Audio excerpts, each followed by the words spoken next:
नमस्कार, मैं सोनी ओझा और आप देख रहे हैं न्यूज प्लस 21 पर देश विदेश व राज्य की 21 प्रमुख खबरें। बेटियों ने किया सीडीएस बिपिन रावत का अंतिम संस्कार, सैन्य श्रद्धांजलि के साथ दी अंतिम विदाई। देश में ओमिक्रॉन के 25 मामले, पिछले 24 घंटे में 10,000 से कम मरीज। भारतीय वास्तुकार बालकृष्ण जोशी को ब्रिटेन का royal gold medal 2022, PM Modi ने दी बधाई।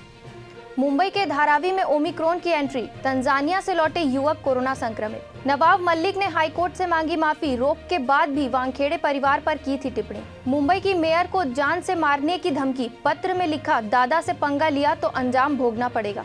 म्यांमार में 11 लोगों की हत्या पर आक्रोश, उतार चढ़ाव के बीच पिछले स्तरों के करीब बंद हुए बाजार, सरकारी बैंकों में निवेशकों की हुई कमाई। अफगानिस्तान की ढहती अर्थव्यवस्था देख चिंता में संयुक्त राष्ट्र, 70% टीचरों को अगस्त से नहीं मिली सैलरी। योगी का बड़ा एक्शन, वाणिज्य करके 4 अफसरों पर गिरी गाज, रामपुर के डीएसपी सस्पेंड। कानून का भय हो, पुलिस का नहीं, कानपुर में सरेआम युवक को पीटे जाने पर बीजेपी सांसद वरुण गांधी ने उठाया सवाल। लोकसभा में नियम 193 के तहत जलवायु परिवर्तन पर हुई चर्चा।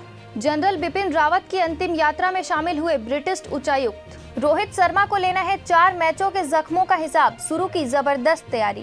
कानपुर में प्रदर्शन करने वाले कर्मचारी नेता रजनीश के खिलाफ 3 एफआईआर, भेजा जेल। कुन्नूर हेलीकॉप्टर हादसे में साजिश की खबर पर वायुसेना की अपील, ट्राई सर्विस इंक्वायरी की रिपोर्ट का इंतजार करें। हाई कोर्ट का दिल्ली पुलिस को आदेश, कहा कोर्ट की इमारतों की 24 घंटे करे निगरानी। मस्जिद के बाद कांग्रेस कार्यालय पर चढ़ा गेरुआ रंग, कार्यकर्ताओं ने दिया 36 घंटे का अल्टीमेटम। दक्षिणी मैक्सिको में दर्दनाक सड़क हादसा, मालवाहक ट्रक ने पैदल चल रहे लोगों को रौंदा, 53 लोगों की मौत।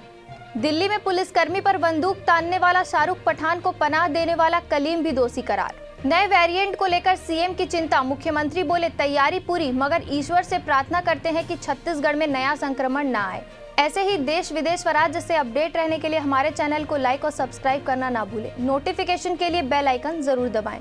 देखते रहिए न्यूज प्लस 21, आपके हक की बात।